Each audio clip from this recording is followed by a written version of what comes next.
in last lecture we have discussed about Lorentz transformation and inverse of Lorentz transformation.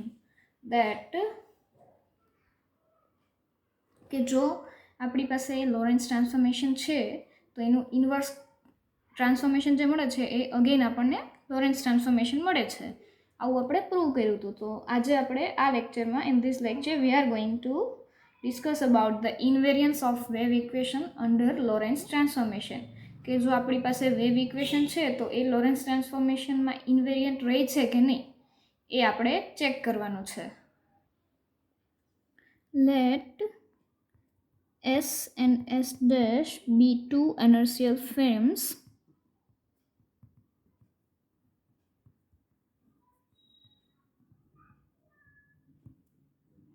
and let S dash is moving with constant velocity v along x-axis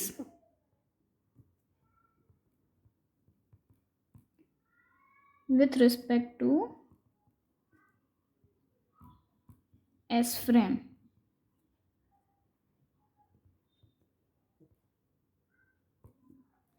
આપણે S અને S dash બે two inertial frames લીધી છે અને બીજું શું consider કર્યું છે તો કે એસ ડેશ ફ્રેમ જે છે એ એક્સ એક્સિસની ડિરેક્શનમાં કોન્સ્ટન્ટ વેલોસિટી v સાથે એસની રિસ્પેક્ટ ટુ મોશનમાં છે.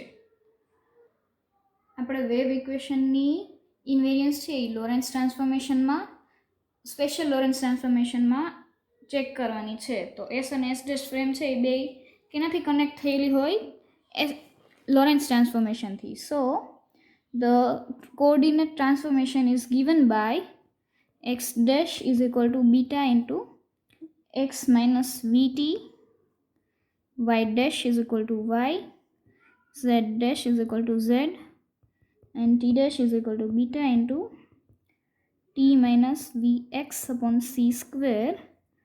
Let us name this equation 1, where beta is equal to 1 upon under root 1 minus v square upon c square. Let phi be the function satisfying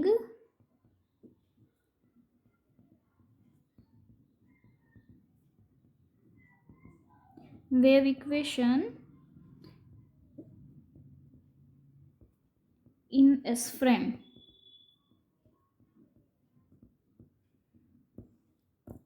phi છે એ wave ઇક્વેશનને satisfy કરતું function છે S ફ્રેમમાં આપણે consider કર્યું છે. તો wave equation in S frame is given by del square phi upon del x square plus del square phi upon del y square plus del square phi upon del z square minus 1 upon c square del square phi upon del t square is equal to 0. Let us name this equation 2. આ જે છે એ આપણું wave equation છે in 3 dimension અને કઈ ફ્રેમનું S ફ્રેમનું. તો હવે આપણે શું કરવાનું છે એની ઇન્વેરિયન્સ ચેક કરવાની છે. તો એ કઈ રીતે કરશું?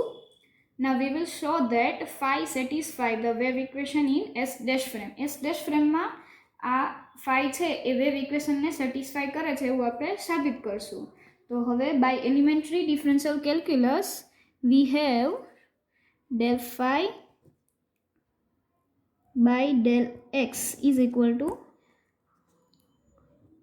del phi upon del x dash upon del x plus del phi upon del y dash into del y dash upon del x plus del phi by del z dash upon del x plus del phi by del t dash by del x. તો હવે આપણી પાસે relation છે coordinate relation, એના પરથી આપણને del x dash by del x ની value મળશે. તો del x dash નું x respect to partial derivative મને શું મળશે? આ del phi by del x dash છે તો એઝ ઇટ ઇઝ રહેશે.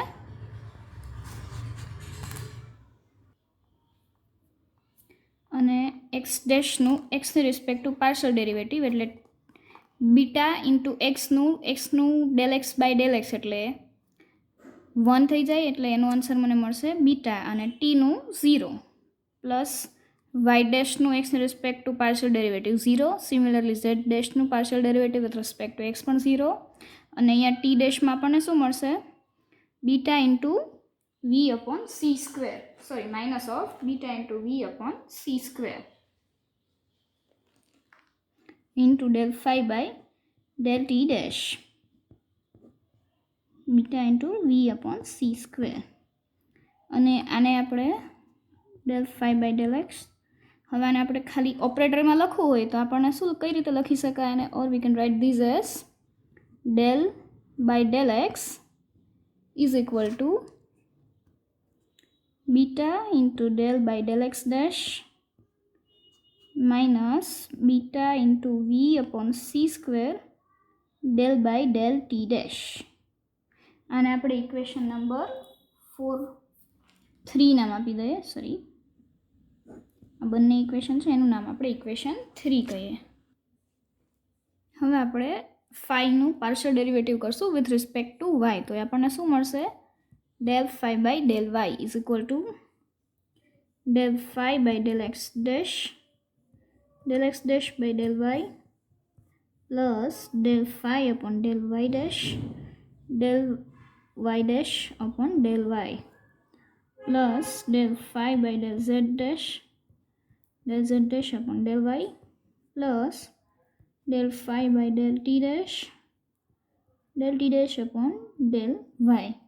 તો હવે આપણું ઇક્વેશન 1 છે આપણને કોઓર્ડિનેટ રિલેશન આપે છે એના ઉપરથી આપણે એક્સ ડેશનું વાયની રિસ્પેક્ટ ટુ પાર્શિયલ ડેરિવેટિવ શું મળશે તો કે 0 એટલે આ સ્ટેપ 0 થઈ જશે ડેલ વાય ડેશનું વાયની રિસ્પેક્ટ ટુ પાર્શિયલ ડેરિવેટિવ 1 મળશે એટલે અહીંયા શું વધશે del phi by del Y dash અને આનું 1 ઝેડ ડેશમાં વાય કોઓર્ડિનેટ નથી એટલે આનો આન્સર પણ 0 મળશે અને સિમિલરલી અહીંયા પણ 0 મળશે તો આપણને શું મળ્યું del phi by del Y is equal to del phi by del Y dash અને આને ઓપરેટર રિલેશનમાં કઈ રીતે લખી શકાય તો કે del by del Y is equal to del upon del Y dash અને આપણે ઇક્વેશન 4 કહી દઈએ. સિમિલરલી આપણને ઝેડનું રિલેશન પણ શું મળશે del phi by del z is equal to del phi by del z dash અને એનું operator relation del by del z is equal to del by del z dash. તો હવે આપણે ટી કોઓર્ડિનેટ છે એનું ફાઇન્ડ કરીએ del phi by del ટીની respect to partial derivative શું મળશે તો કે del phi upon del x dash upon del t plus del phi upon del Y dash upon del t plus del phi by del z dash upon del t plus del phi by del t upon del T dash. તો હવે આપણને partial derivative with respect to t x ડેશનું શું મળશે તો કે x ડેશમાં આપણી પાસે શું કોઓર્ડિનેટ છે beta into x minus v t. હવે આનું ટીની રિસ્પેક્ટ ટુ પાર્શિયલ ડેરિવેટિવ કરવું એટલે એક્સની રિસ્પેક્ટ મને 0 મળશે અને ટીની respect to minus v into beta મળશે એટલે અહીંયા હું શું લખીશ del phi by del x dash into minus beta into v plus del phi by del Y dash into del Y dash by del T. તો y ડેશનું ટીની respect to partial derivative છે એ 0 મળશે. સિમિલરલી ઝેડ ડેશનું ટીની respect two પણ 0 મળશે તો એ બંને સ્ટેપ છે એ 0 થઈ જશે અને ટી ડેશનું ટીની રિસ્પેક્ટ ટુ પાર્શિયલ ડેરિવેટિવ શું મળશે બીટા અને ઇન્ટુ આનું 0 તો અહીંયા શું મળશે આપણને del phi by del T dash into beta અને આને ડિફરન્શિયલ ઓપરેટરના રિલેશનમાં કઈ રીતે લખી શકાય તો કે del by del T is equal to minus beta V into del by del x dash plus beta into del by del T dash. આને આપણે ઇક્વેશન નંબર 5 નામ આપી દઈએ. Now we will find second order derivatives.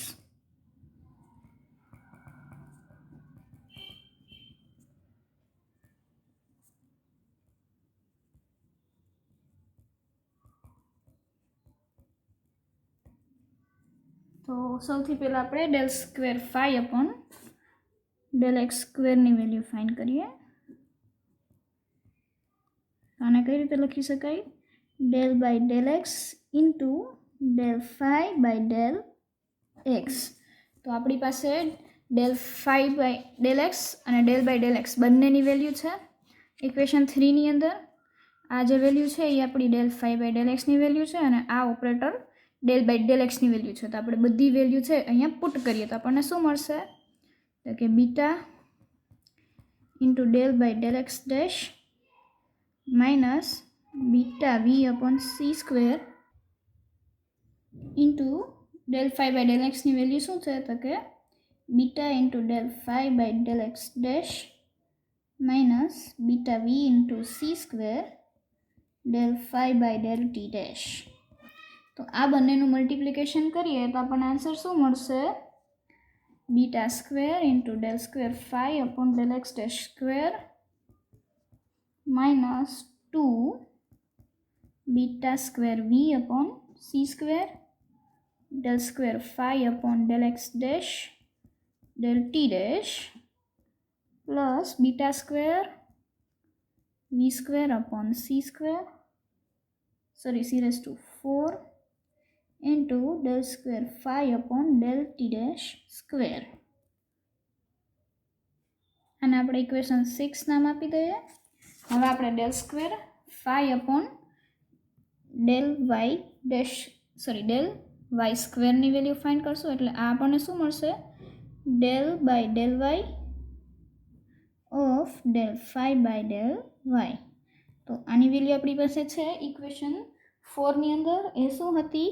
તો કે del બાયની value છે del by del Y dash અને ડેલ ફાઈ બાય ડેલ વાયની value del phi by del Y dash. તો આનો આન્સર શું મળે આપણને? Del square phi upon del Y dash square. અને સિમિલરલી આપણને del square phi upon del z સ્ક્વેરની વેલ્યુ શું મળશે? Del square phi upon del z dash square. હવે આપણે del square phi upon del t સ્ક્વેરની value find કરશું. તો એ કઈ રીતે મળશે? Del by del T of del phi by del T. તો આની વેલ્યુ આપણી પાસે છે. તો એ શું મળશે આપણને? ઇક્વેશન 5માંથી આપણે ડેલ બાય ડેલ ટી ઓપરેટરની વેલ્યુ મૂકશું એટલે આપણને શું મળશે? Minus beta V into del by del x dash plus beta into del by del T dash. અને ડેલ ફાઈ બાય ડેલ ટીની value minus beta V into del phi by del x dash plus beta into del phi by del T dash. તો આનું એક બેનું multiplication કરીએ તો આપણને શું મળશે? Beta square v square del square phi upon del x dash square minus 2 beta square v into del square phi upon del T dash into del x dash plus beta square into del square phi upon del T dash square. આને આપણે equation number આપી દઈએ. પહેલાં તો આને equation આ બેને સાથે ઇક્વેશન 7 આ આપણું ઇક્વેશન 8. તો હવે આપણી જે સેકન્ડ ઓર્ડર ડેરિવેટિવ્સની બધી વેલ્યુ છે એને ઇક્વેશન 2માં સબસ્ટિટ્યુટ કરીએ. ઇક્વેશન 2 એટલે આપણી પાસે શું છે? Wave equation in S frame. તો એ આપણી પાસે શું છે? તો કે del square phi upon del x square plus substituting all these values in equation 2 we get પહેલાં તો આપણે ઇક્વેશન 2 લખી નાખીએ. એ શું છે આપણી પાસે? Del square phi upon del x square plus del square phi upon del y square plus del square phi upon del z square minus 1 upon C square into del square phi upon del t square. તો હવે આપણી પાસે del square phi upon del x સ્ક્વેરની value છે equation 6માં. તો એ શું હતી આપણી પાસે? Beta square into del square phi upon del x dash square minus 2 beta into V square del square phi upon del x dash del t dash plus beta square v square upon c raised to 4 del square phi upon del t dash square plus del square phi by del y square એટલે આપણી પાસે છે અહીંયા શું તો કે del square phi upon del y dash square plus આની value છે આપણી પાસે અહીંયા એ શું થાય તો કે del square phi upon del z square અને plus del t minus 1 upon c square into del square phi upon del t square એની વેલ્યુ અહીંયા છે એ આપણે અહીંયા પુટ કરી દઈએ એટલે આપણને શું મળશે beta square v square del square phi upon del x dash square minus 2 beta square v into del square phi upon del x dash del t dash plus beta square into del square phi upon del t dash square. તો હવે આપણે આ સ્ટેપનું simplification કરીએ તો આપણને શું મળશે અહીંયા આ માઇનસ માઇનસ પ્લસ થઈ જશે 2 beta square 2 beta into v square 2 beta square into v upon c square del square phi upon del x dash t dash આ વેલ્યુ માઇનસમાં છે અને અહીંયા આપણે મલ્ટીપ્લાય કરશો એટલે માઇનસ માઇનસ પ્લસ થઈ જશે અને 2 beta square v upon c square અને આ બે સેમ સ્ટેપ થશે એટલે આ બે કેન્સલ થઈ જશે પછી અહીંયા આપણે આ બંનેમાંથીને કોમન લઈશું શું તો કે del square phi upon del x dash square common લઈએ તો આપણને શું મળશે beta square minus beta square v square upon c square અને સિમિલરલી અહીંયા પણ આપણને શું મળશે beta square v square upon c raised to 4 minus beta square અને del square phi by del t dash common નીકળશે અને આપણે લખીએ તો એ સિમ્પ્લિફિકેશન આપણને શું મળશે કે beta square into beta square v square upon C square common લઈએ તો આપણને શું મળશે del square phi upon del x dash square plus del square phi upon del y dash square as it is and similarly del square phi upon del z square પણ as it is રહેશે minus 1 upon c square પણ આપણે common લઈ લીધો એટલે શું મળ્યું beta square minus beta square v square upon C square into del square phi upon del t dash square.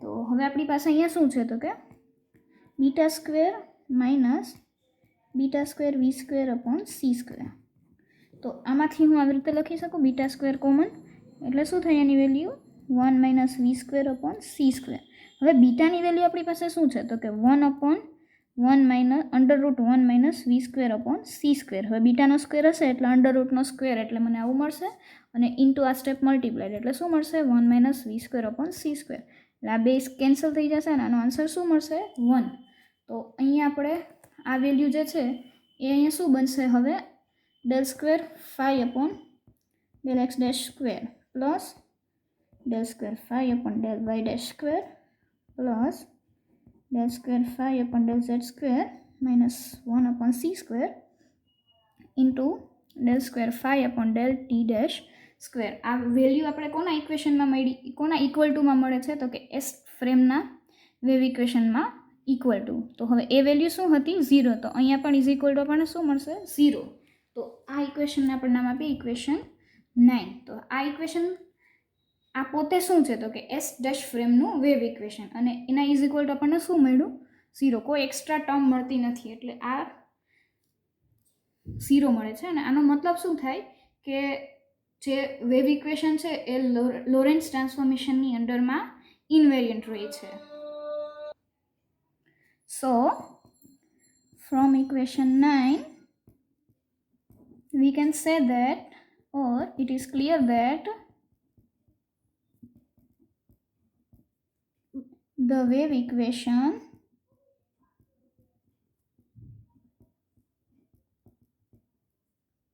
is invariant under SLT, special Lorentz transformation, or in other words we can also say that the electromagnetic theory is obeyed in special relativity. In other words, we can say that in special relativity, where electromagnetic theory is obeyed.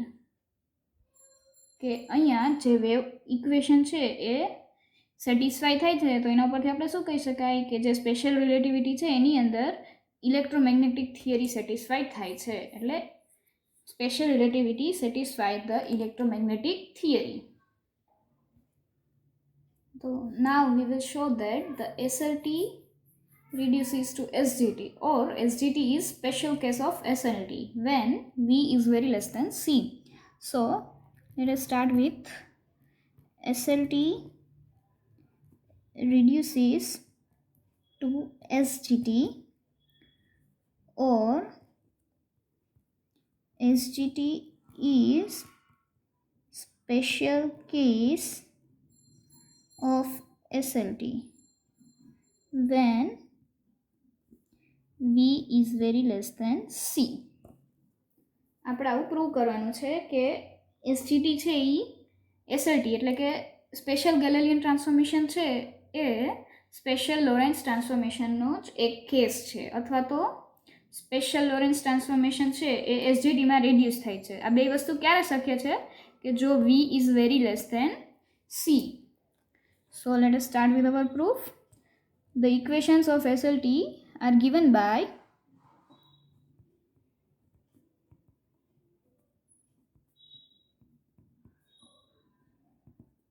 આપણી પાસે છે transformation કોઓર્ડિનેટનું શું છે તો કે x dash is equal to beta into v minus x minus v into t, y dash is equal two y, z dash is equal two z, t dash is equal to beta into t minus vx upon c square, અને આપણે equation 1 કહીએ, અને અહીંયા આપણી પાસે બીટાની value કેટલી છે, beta is equal to 1 upon under root 1 minus V square upon C square. તો હવે આપણી પાસે શું છે તો કે now v is very less than c. તો હું આ ઇનઇક્વાલિટીની બંને બાજુને સી વડે ડિવાઈડ કરું છું, તો મને શું મળશે તો કે V upon C is very less than 1. તો આના ઉપરથી મને શું મળશે, બંનેનો સ્ક્વેર કરીશ તો મને શું મળશે તો કે v square upon C square is also less than 1.